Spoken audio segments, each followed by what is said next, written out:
Kwa majina naitwa Nega Boniface, ni mrajisi wa Mwanza. Siku ya leo Nyanza Bonanza hili lilifanyika kuelekea jukwaa la maendeleo ya ushirika la mkoa wa Mwanza. Bonanza hili toka tumeanza ni asubuhi, ambapo kumekuwa na michezo mbalimbali. Kumekuwa na michezo ya football, kulikuwa na netball, ambapo unaona football bado inaendelea, lakini kulikuwa kuna mashindano ya kukimbiza kuku, kulikuwa kuna kufunga kamba, lakini pia kulikuwa kuna mashindano ya kucheza bao na mashindano ya kucheza draft. Michezo hii yote ni katika kuhakikisha kwamba ushirika unaimarisha kwa afya, lakini inahusisha maisha mahusiano, lakini pia michezo ya burudani, kwa lengo la kufufua na kutangazia umma kwamba Nyanza Cooperative Limited, Nyanza chama cha ushirika kikuu, kiko hewani na kinafanya kazi na wanao mikakati. Kesho mkifika mtasikia mikakati yao mikubwa sana ambayo wamejipanga nayo katika kuhakikisha wanaimarisha na kuinua ushirika wa kwao wenyewe kama Nyanza, lakini na kufufua ushirika wa vyama vya ushirika wanachama vya Nyanza. Lakini Nyanza hakujali hivyo, ameungana pamoja na vyama vya akiba na mikopo, ameungana pamoja na vyama vya wavuvi, ameungana pamoja na vyama vya wafugaji, lakini na vyama vya kilimo AMCOS. Zote ziko hapa na yeye amedhamini kama mdhamini mkuu wa mashindano ama bonanza hili.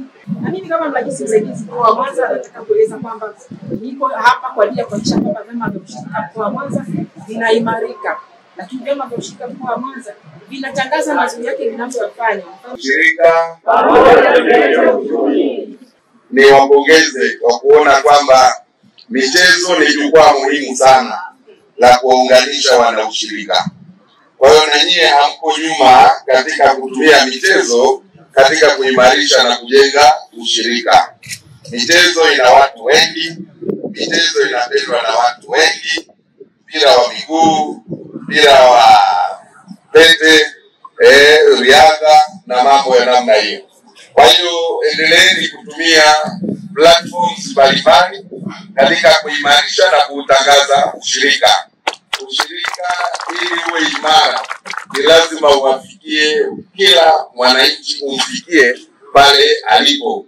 Katika michezo ushirika pia uende huko, lakini pia kwenye uvuvi ushirika pia uende, kwenye bodaboda ushirika uende, kwenye bajaji tukutane na ushirika.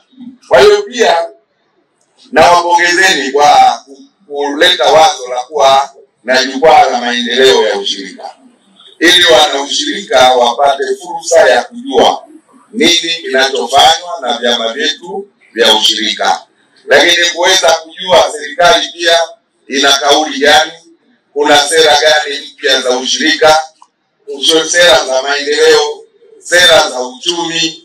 Kwa hiyo ushirika na uchumi ni watoto pacha. Huwezi kutenga ushirika kwenye kuchangia uchumi wa nchi yetu. Na malengo makubwa ya kuanzishwa kwa ushirika ni watu wawe na nguvu ya pamoja ili waweze kuimarisha uchumi wa mtu mmoja mmoja, uchumi wa taasisi, hatimaye uzae uchumi wa nchi. Kwa hiyo tuendelee kuimarisha ushirika. Nilishakemea vitendo vya ufisadi kwenye vyama vya ushirika, havikubaliki. Lakini pia hata wale ambao wanaishi madarakani muda mrefu kwa ujanja kwenye ushirika, tunataka viongozi bora wa kuendesha ushirika. Hatutaki wajanja.